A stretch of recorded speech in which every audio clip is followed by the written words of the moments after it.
Hi ನಮಸ್ತೆ, ನಾನು ಹರೀಶ್ ಮಾತಾಡ್ತಾ ಇದ್ದೀನಿ. ಇವತ್ತಿನ ಈ ವಿಡಿಯೋದಲ್ಲಿ ನಾನು NSKF ಕರ್ನಾಟಕ ಏನು ಎಲ್ಲ ಸೆಕ್ಟರ್ಸ್ಗಳಿದಾವೆ ಕರ್ನಾಟಕದಲ್ಲಿ, ಆ ಎಲ್ಲ ಸೆಕ್ಟರ್ಸ್ಗೆ ಸಂಬಂಧಪಟ್ಟಂತೆ QP ಡಿಸೈನ್ ಹೇಗಿರುತ್ತೆ ಅಂತ ನಾವು ನೋಡೋಣ. Okay, let start.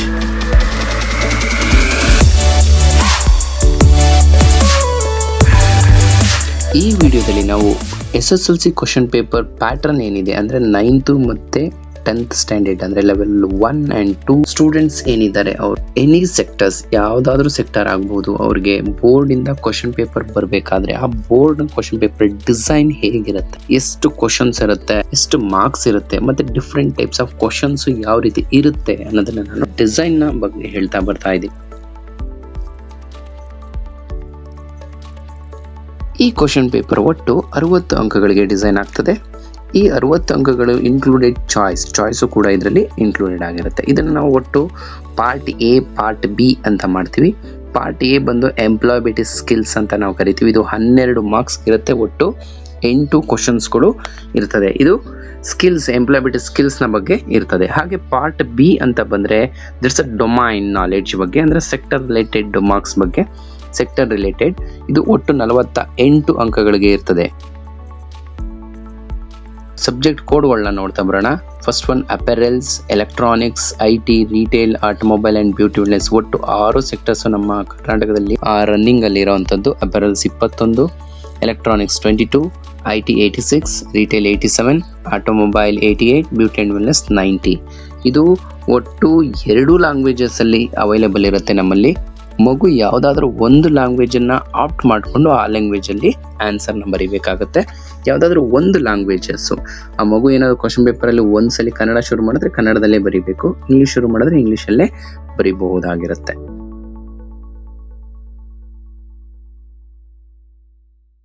ಲೆವೆಲ್ 1 ಮತ್ತೆ ಲೆವೆಲ್ 2 ಎರಡೂ ಅಂದ್ರೆ 2 ಲೆವೆಲ್ಗೂ ಕೂಡ ಕ್ವಶನ್ ಪೇಪರ್ ಪ್ಯಾಟರ್ನ್ ಏನಿದೆಯೋ ಅದು KSEAB ಏನಿದೆಯೋ ಅದ್ರ ಕಡೆಯಿಂದಾನೆ ನಮಗೆ ಅವೈಲೇಬಲ್ ಇರುತ್ತೆ. ಒಟ್ಟು 34 ಕ್ವಶನ್ಸ್ಗಳು ಅಂದ್ರೆ 34 ಕ್ವಶನ್ಸ್ ಒಟ್ಟು ಇರ್ತದೆ, ಇನ್ಕ್ಲೂಡಿಂಗ್ ಪಾರ್ಟ್ ಎ. ಸೊ ಹಾಗೆ ಬ್ಲೂ ಪ್ರಿಂಟ್ ಅವೈಲೇಬಲ್ ಕೂಡ ಇರ್ತದೆ. ಬ್ಲೂ ಪ್ರಿಂಟ್ ಕೂಡ ಬೋರ್ಡ್ ಕಡೆಯಿಂದಾನೆ ನಮಗೆ ಸಿಗುತ್ತೆ. ಅಂಡ್ ತುಂಬಾ ಇಂಪಾರ್ಟೆಂಟ್ ಆಗಿ ಇಲ್ಲಿ ನಾವು ಗಮನಿಸ್ತಾ ಇರ್ಬೋದು, ಇವು ಮೇನ್ ಕ್ವಶನ್ ಪೇಪರ್ಸ್ಗಳು. ಈ ಕ್ವಶನ್ ಪೇಪರ್ಸ್ಗಳಲ್ಲಿ ಎಲ್ಲ ಡೀಟೇಲ್ಸ್ಗಳು ನಮಗೆ ಸಿಗ್ತಾ ಇದೆ. ಸೊ ಎಲ್ಲ ಡೀಟೇಲ್ಸ್ಗಳು, ಟೈಮಿಂಗ್ಸು, ಎಷ್ಟು ಟೈಮ್ ಇರುತ್ತೆ, 2.25 hours ಅಂತ ಹೇಳಿ ನಾವು ಕರ್ಕೊಳ್ತೀವಿ, number of questions, some instructions ಸಿಗ್ತಾ ಇದೆ. ಆ ಇನ್ಸ್ಟ್ರಕ್ಷನ್ಸ್ ಎಲ್ಲ ನಾವು ನೀಟಾಗಿ ಎಕ್ಸಾಮ್ಗಿಂತ ಮುಂಚೆ ಮಗುವಿಗೆ ಹೇಳಬೇಕಾಗತ್ತೆ.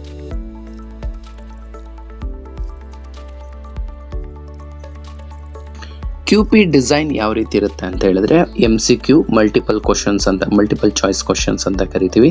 Fill in the blanks, math the following, 1 marks questions, 2 marks question, 3 marks questions and 4 marks questions. ಇಷ್ಟು ಕ್ವಶನ್ಸ್ಗಳು ಒಂದು ಕ್ವಶನ್ ಪೇಪರ್ ಅಲ್ಲಿ ಇನ್ಕ್ಲೂಡೆಡ್ ಇರುತ್ತೆ. ನಾವು ಈ 60 marks ಯಾವ ರೀತಿ ಡಿಸ್ಟ್ರಿಬ್ಯೂಟ್ ಆಗಿದೆ ಅಂತ ನೋಡ್ತಾ ಬಂದ್ರೆ MCQ 10 ಅಂಕಗಳಿಗೆ ಇರುತ್ತೆ. ಹಾಗೆ ಫಿಲ್ ಇನ್ ದ ಬ್ಲಾಂಕ್ಸ್ 4 ಅಂಕಗಳಿಗೆ, ಮ್ಯಾಥ್ ದ ಫಾಲೋಯಿಂಗ್ 4 ಅಂಕಗಳಿಗೆ, 1 marks ಕ್ವಶನ್ಸ್ 6 ಅಂಕಗಳಿಗೆ, 2 marks ಕ್ವಶನ್ಸ್ 12 ಅಂಕಗಳಿಗೆ, 3 marks ಕ್ವಶನ್ಸ್ 12 ಅಂಕಗಳಿಗೆ, 4 marks ಕ್ವಶನ್ಸ್ 12 ಅಂಕಗಳಿಗೆ ಇರ್ತದೆ. ಹಾಗೆ ತುಂಬಾ ಇಂಪಾರ್ಟೆಂಟ್ ಕ್ವಶನ್ ವೈಸ್ ನೋಡ್ತಾ ಬಂದ್ರೆ ಒಟ್ಟು 34 ಇನ್ಕ್ಲೂಡಿಂಗ್ ಚಾಯ್ಸ್ ಅಂತಾನು ಕೂಡ ನಾವು ಕರಿತೀವಿ. MCQಗಳು 10, fill in the blanks 4, match the following 1 marks 6 questions, 2 marks 6 questions, 3 marks 4 marks 3, total 34 ಕ್ವಶನ್ಸ್ಗಳು ಇರ್ತದೆ. ಇದು ಒಟ್ಟು 60 ಅಂಕಗಳಿಗೆ. ಅಂದ್ರೆ ಕ್ವಶನ್ಸ್ MCQಗಳಿಗೆಲ್ಲ 1 marks ಇರುತ್ತೆ, ಫಿಲ್ ಇನ್ ದ ಬ್ಲಾಂಕ್ಸ್ ಗಳಿಗೆಲ್ಲ 1 marks ಇರುತ್ತೆ. ಮ್ಯಾಥ್ ದ ಫಾಲೋಯಿಂಗ್ 1 ಕ್ವಶನ್ 4 ಅಂದ್ರೆ 4 ಇರುತ್ತೆ. ಅದನ್ನ ನಾವು 4 ಅಂಕಗಳಿಗೆ ಅದನ್ನ ಡಿವೈಡ್ ಮಾಡ್ಕೊಳ್ಬೇಕಾಗತ್ತೆ. ಇದರಲ್ಲಿ ಅದು ಕ್ವಶನ್ ಲೆಕ್ಕ ಬಂದು ಒಂದೇ ಕ್ವಶನ್ ಅಂತ ನಾವು ಕರ್ಕೊಳ್ತೀವಿ. ಹಾಗೆ 1 marks 6 ಕ್ವಶನ್ಸ್ ಇರುತ್ತೆ, 6 marks ಇರುತ್ತೆ. 2 marks 6 ಕ್ವಶನ್ಸ್ ಇರುತ್ತೆ, 12 marks ಇರುತ್ತೆ. ಹಾಗೆ 3 marks 4 ಕ್ವಶನ್ಸ್ ಇರುತ್ತೆ, 12 marks ಇರುತ್ತೆ. 4 ಅಂಕಗಳದ್ದು ಒಟ್ಟು 3 ಕ್ವಶನ್ಸ್ ಇರುತ್ತೆ. ಹಾಗೆ ಒಟ್ಟು 12 ಅಂಕಗಳಿಗೆ.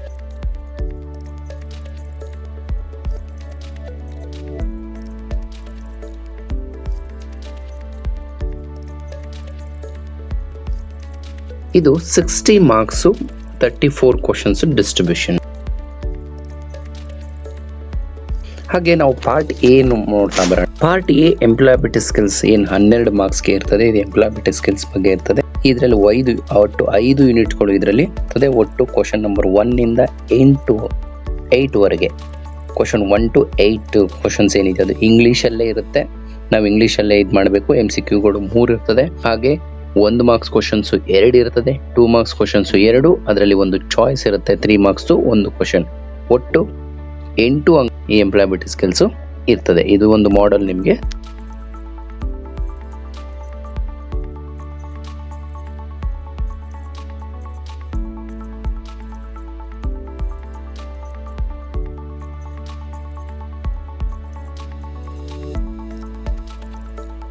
ಪಾರ್ಟ್ ಬಿ ಅಂತ ಬಂದ್ರೆ ಇಟ್ಸ್ ಅ ಡೊಮೈನ್ ನಾಲೆಡ್ಜ್. ಅಂದ್ರೆ ಯಾವ ಸೆಕ್ಟರ್ಗೆ ಸಂಬಂಧಪಟ್ಟಿದೆಯೋ ಆ ಸೆಕ್ಟರ್ಗೆ ರಿಲೇಟೆಡ್ ಆಗಿ ಕ್ವಶನ್ಸ್ಗಳು ಬರ್ತದೆ. ಒಟ್ಟು 48 ಕ್ವಶನ್ಸ್ಗಳು ಇರ್ತದೆ. ಅಂದರೆ ಕ್ವಶನ್ ನಂಬರ್ 9 ಇಂದ ಒಟ್ಟು 7 MCQಗಳು ಇದರಲ್ಲಿ ಇರ್ತದೆ.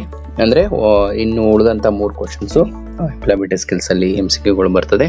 ಮ್ಯಾಥ್ ಫಾಲೋಯಿಂಗ್ 1, ಹಾಗೆ fill in the blanks 4, 1 marks ಕ್ವಶನ್ಸ್ಗಳು ಒಟ್ಟು 4, 2 ಮಾರ್ಕ್ಸ್ ಕ್ವಶನ್ಸ್ಗಳು ಒಟ್ಟು 4, 3 ಮಾರ್ಕ್ಸ್ ಕ್ವಶನ್ಸು 3, 4 ಮಾರ್ಕ್ಸ್ ಕ್ವಶನ್ಸು 3, ಹೀಗೆ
ವಿತ್ ಇನ್ಕ್ಲೂಡಿಂಗ್ ದ ಚಾಯ್ಸ್. ಇಲ್ಲಿ ನಾವು ಚಾಯ್ಸ್ ನೋಡ್ತಾ ಬಂದರೆ 2 ಮಾರ್ಕ್ಸ್ಗಳಿಗೆ 2 ಚಾಯ್ಸ್ ಇರುತ್ತೆ, 3 ಮಾರ್ಕ್ಸ್ 1 ಚಾಯ್ಸು, 4 ಮಾರ್ಕ್ಸ್ಗೆ 1 ಚಾಯ್ಸ್ ಇರುತ್ತೆ. ಚಾಯ್ಸ್ ಯಾವಾಗಲೂ ಸೇಮ್ ಯೂನಿಟಿಂದ ಬರುತ್ತೆ. ಒಂದು ಯೂನಿಟಲ್ಲಿ ಚಾಯ್ಸ್ ಕ್ವಶನ್ಸ್ ಇದ್ದರೆ ಅದೇ ಯೂನಿಟಿಂದ ಚಾಯ್ಸ್ ಬರಬೇಕು. ಹಾಗೆ ನಾವಿಲ್ಲಿ ಗಮನಿಸ್ತಾ ಇರೋವಂಥದ್ದು ಚಾರ್ಟ್ ಬಂದು ಎಲ್ಲ ರೀತಿ ಫೈನಲ್ ಆಗಿ ನಾವು ಇದು ಮಾಡ್ತಾ ಇರೋವಂಥದ್ದು ಒಟ್ಟು 60 ಅಂಕಗಳಿಗೆ 34 ಕ್ವಶನ್ಸ್ಗಳಿಗೆ ಯಾವ ರೀತಿ ಡಿಸ್ಟ್ರಿಬ್ಯೂಟ್ ಆಗಿರುತ್ತೆ ಮಾರ್ಕ್ಸ್ ಅಂತ ಹೇಳಿ ನಾವು ನೋಡ್ತಾ ಇದ್ದೀವಿ. Okay, thank you for watching. Thank you once again. So ಏನಾದರೂ ಡೌಟ್ಸ್ ಇದ್ದರೆ you have to comment in the comment box. Okay, thank you for watching. Thank you.